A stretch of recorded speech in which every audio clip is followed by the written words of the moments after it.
Donc, bonjour à vous. Dans la dernière vidéo, nous avions parlé de Bernie Sanders,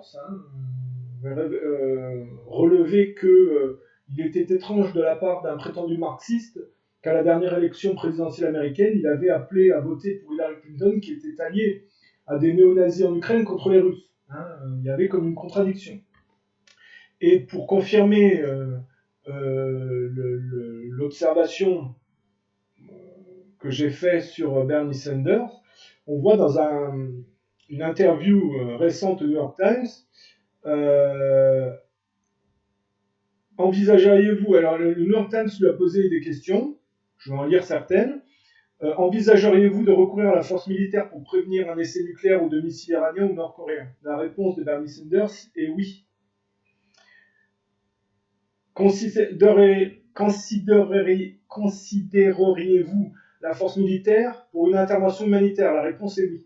Alors là, c'est grave, puisqu'on est dans les ingérences de type Syrie ou Libye. C'est les ingérences au nom des droits de l'homme. On sait comment les choses se mettent en place à ce niveau-là. Seriez-vous d'accord pour commencer à retirer les troupes américaines de la péninsule coréenne? La réponse est non, pas immédiatement.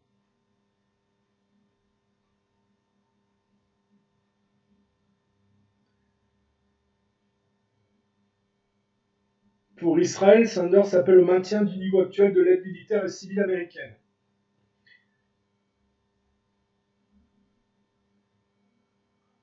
Alors, sur la Russie, et c'est là qu'on est dans la contradiction la plus visible, il soutient entièrement la campagne McCarthyiste anti-russe du Parti démocrate et se range derrière la base de droite de la campagne de destitution ratée des démocrates contre Trump. Alors là, c'est les questions imposées par le New York Times. Je lis un article qui est sur un site internet qui est Réseau International, qui est plutôt un bon site avec relativement de bons articles. Donc, question du New York Times, si la Russie continue sur la même voie en Ukraine et dans d'autres anciens États soviétiques, les États-Unis doivent-ils la considérer comme un adversaire ou un ennemi? Et la réponse de Sanders est oui. La Russie devrait-elle être tenue de restituer la Crimée à l'Ukraine avant d'être autorisée à réintégrer le G7? La réponse est oui. Donc on est dans l'hystérie anti-russe de la part d'un marxiste américain. On voit bien qu'on est dans une version du trotskisme en fait à l'anglo-saxonne.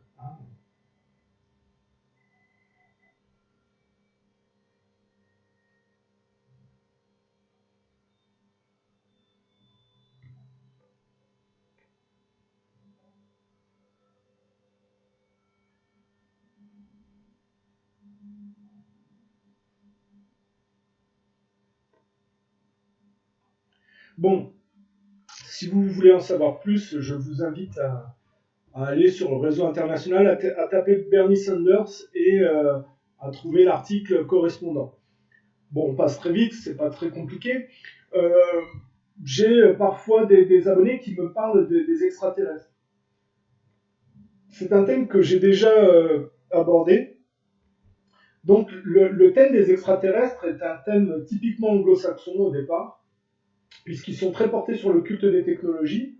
Donc, la conquête spatiale les a toujours, si vous voulez, fascinés.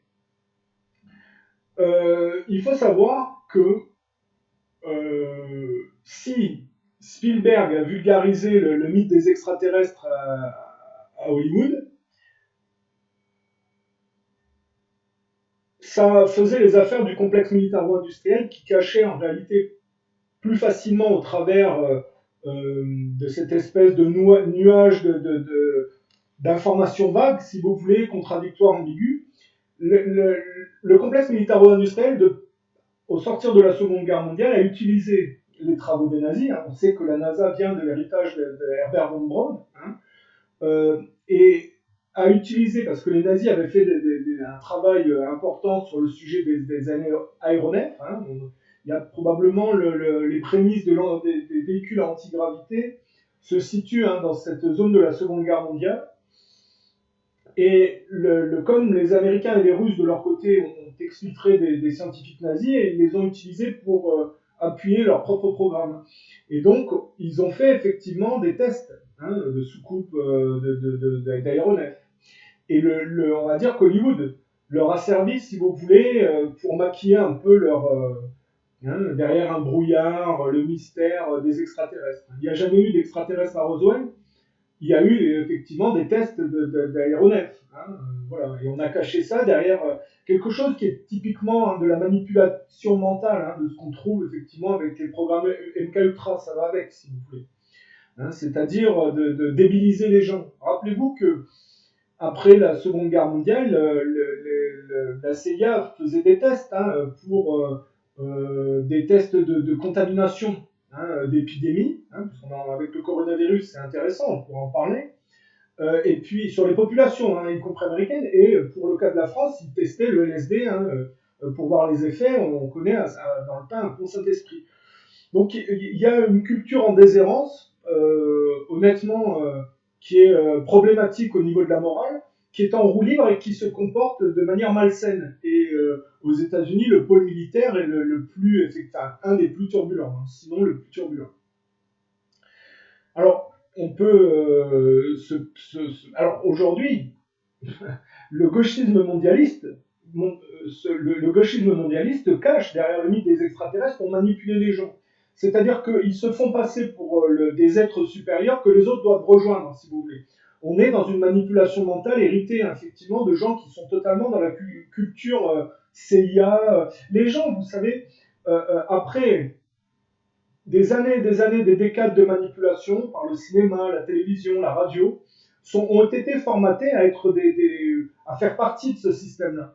Et les populations, en général, même inconsciemment, font partie de cette histoire, puisqu'on se rend compte que toutes les guerres extérieures, c'est-à-dire les guerres interventionnistes, de type Vietnam, de tous les types, si vous voulez, on voit que cela permet à l'armée de tester ses armes et de justifier, si vous voulez, la sophistication des moyens militaires. Et une fois que ces guerres ont lieu, vous avez l'application de ces inventions militaires qui se déclinent aux civils. Ce qui fait que le talkie-walkie DJI est devenu progressivement le portable avec le GPS et qu'on a eu toute cette culture avec George Bush des Jeeps qui sont devenus les Hummer qui ont été, si vous voulez, mis dans la société civile. Les GPS, tout ça, les tablettes tactiles, ça vient de l'armée.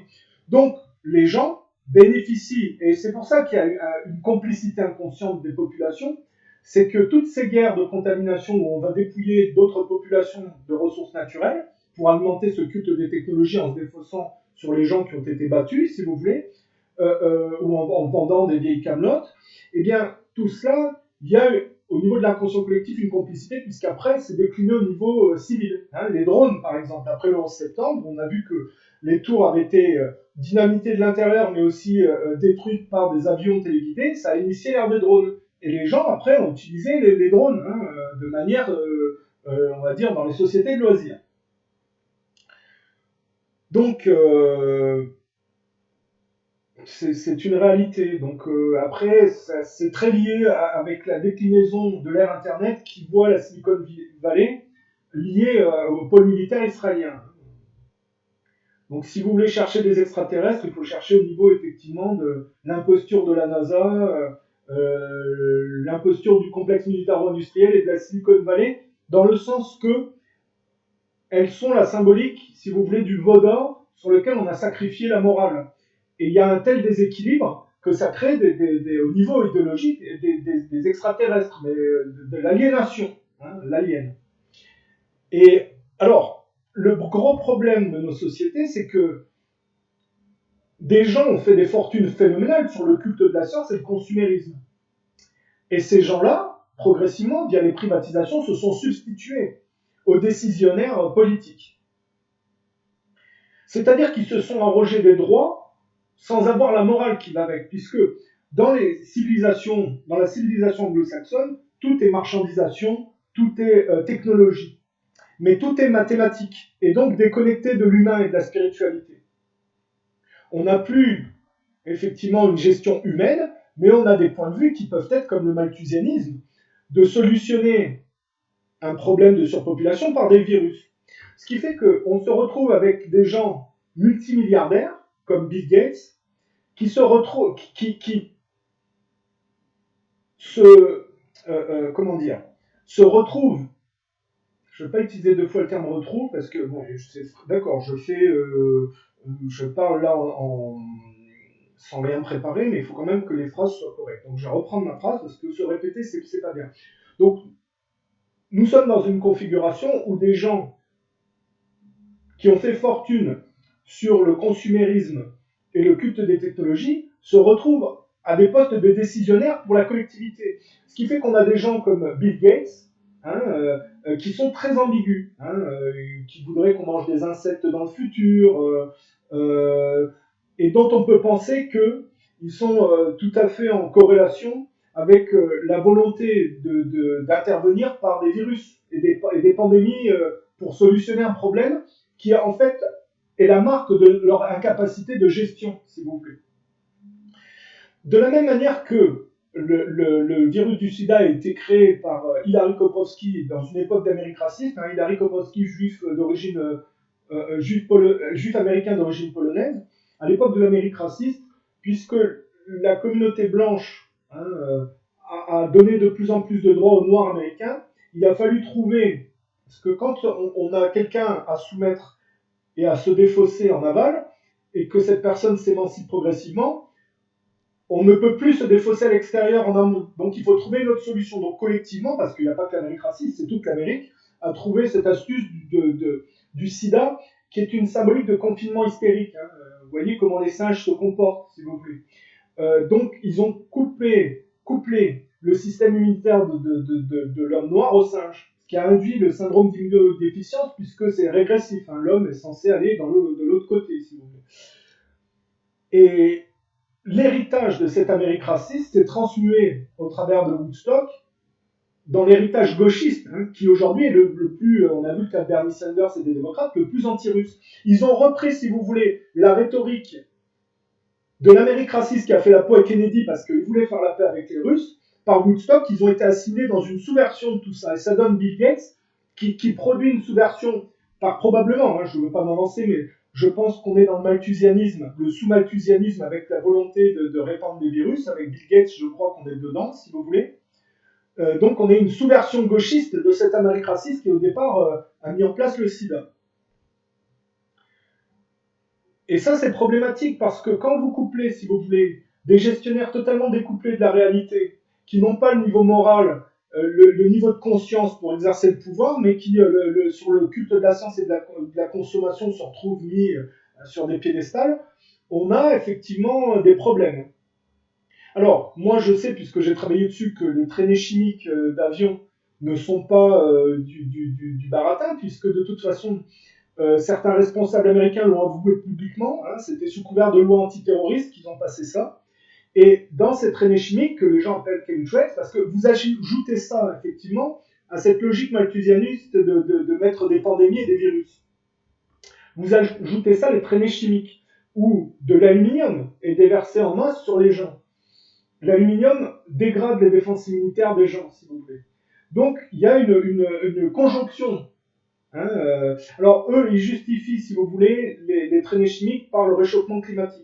Mais on voit bien que tout est lié. Rappelez-vous Al Gore, le réchauffement climatique, le gauchisme, vraiment le côté démocrate, le côté avatar, si vous voulez, tous ces mouvements prétendument écolos, mais qui ne sont qu'une sous-version sophistiquée dont on connaît l'origine en travaillant sur le WWF avec le mari de la reine d'Angleterre, Philippe de Mountbatten, qui pensait qu'il voudrait être incarné en virus mortel pour gérer le problème de surpopulation. Donc on a ce courant, comment on appelle ça? C'est pas, vous savez, James Cameron, là, avec le culte des technologies qu'il a initié par Terminator, par exemple, en prétendant... vous voyez comme ces gens, on peut les démasquer aujourd'hui. Dans Terminator, c'est pas le premier, mais on va dire le deuxième, ils étaient censés lutter contre la propagation, effectivement, du monde artificiel et robotique. D'ailleurs, vous avez un noir qui ressemble beaucoup à Obama, qui est le scientifique qui va mettre ça en place. Mais on voit bien que tous ces gens-là qui votent démocrate ont fait tout l'inverse dans la réalité historique. Et que le Terminator n'était pas là pour critiquer l'artificialisation, le monde robotique, mais pour l'initier en réalité. C'est typiquement anglo-saxon. J'ai toujours pensé que c'était de la faute des Européens continentaux, par laxisme, de se laisser, si vous voulez, passer devant par des produits dérivés de leur culture. Si les choses devaient changer, ça devrait venir de l'Europe qui reprendrait le leadership au niveau économique aux pays anglo-saxons, au Commonwealth. Parce que ce ne sont que des produits dérivés du continent. Ce sont quelque part des sales gosses superficiels laissés en roue libre, qui prennent tous les gens en otage et que personne n'a jamais osé recadrer, s'il vous plaît. C'est pour ça que moi, je vois, j'ai toujours mal vu cette histoire de Seconde Guerre mondiale, où finalement on a vu l'Angleterre économique passer le flambeau à l'Amérique économique, mais ça a toujours été dans le mauvais sens et au détriment de l'Europe. Et que l'Europe a été mise en place comme une cloche pour empêcher la réémergence économique de l'Europe, si vous voulez.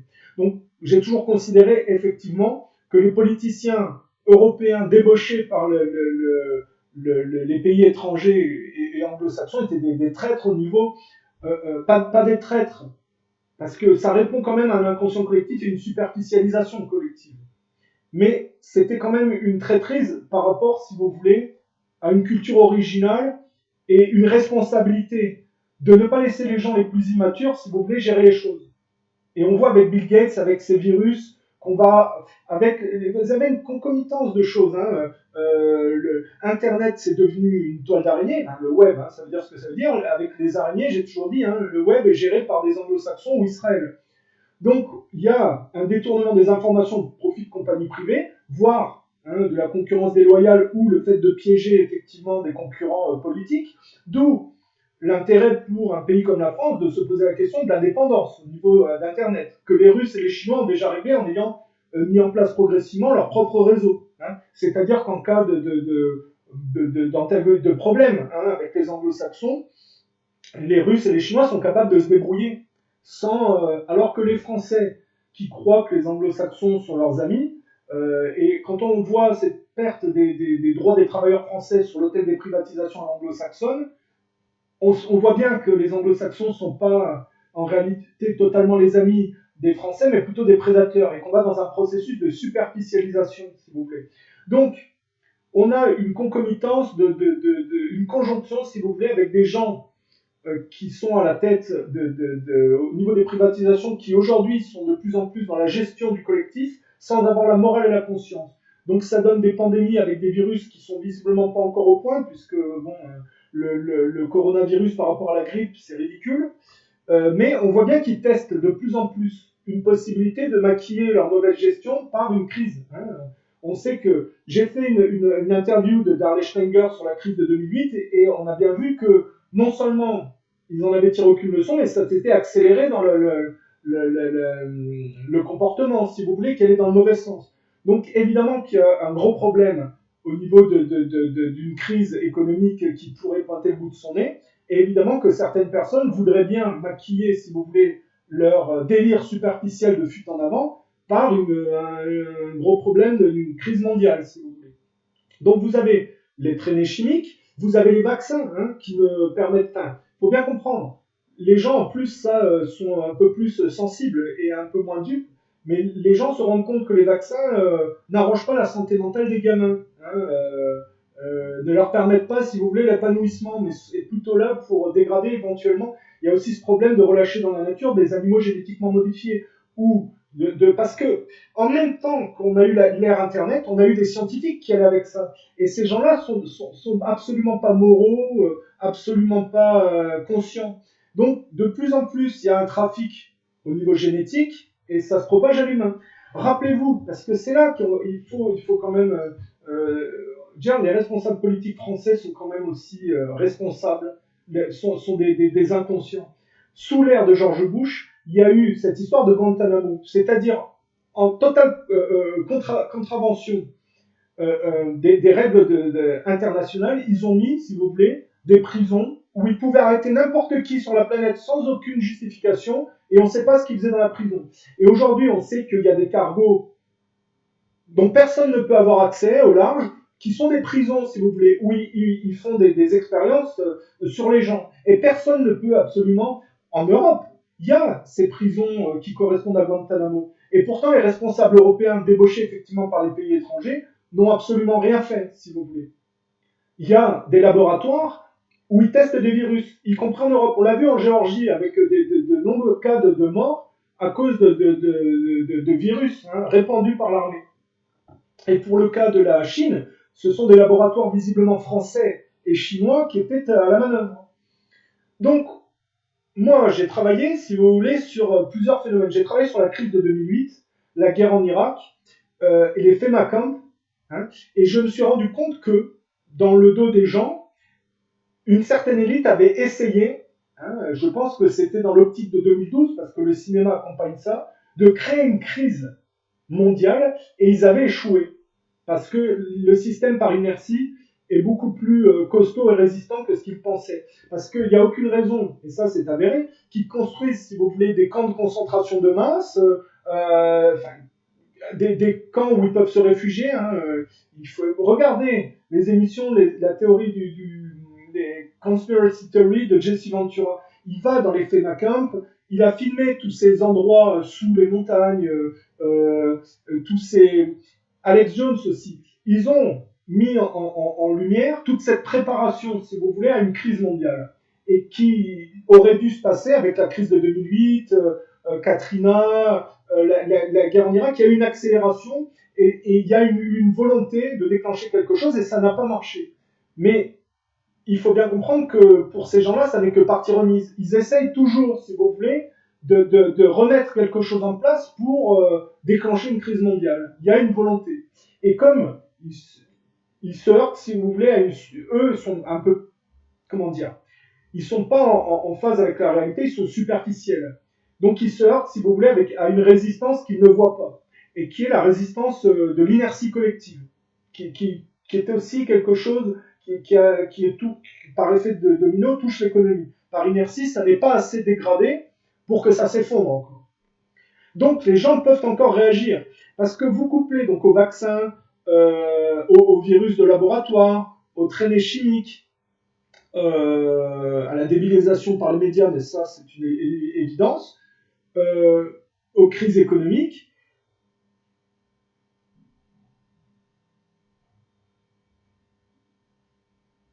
Vous rajoutez le puçage électronique qui pointe, si vous voulez. Donc il y a, si les gens le voulaient, une possibilité d'éviter d'aller vers ce côté un peu étoile noire, de faire de la planète une étoile noire. Ils ont effectivement mis de côté vous savez, toutes les graines qui permettraient une agriculture, ils ont tout planqué, ça s'appelle le bon sens, on ne sait jamais ce qui peut se produire. Ils ont stocké, effectivement, mais on peut dire que ceux qui sont à l'initiative de ce stockage ne sont pas des gens qui sont dit dans l'absolu, on ne sait jamais ce qui peut se passer, ce sont des gens qui peut-être ont couplé ça à un certain projet, si vous voulez. Ce n'est pas quelque chose de farfelu, il faut bien comprendre. Donc je voulais en parler parce que ça peut être intéressant. Et là, ce n'est pas une question d'individu, c'est une question de collectif.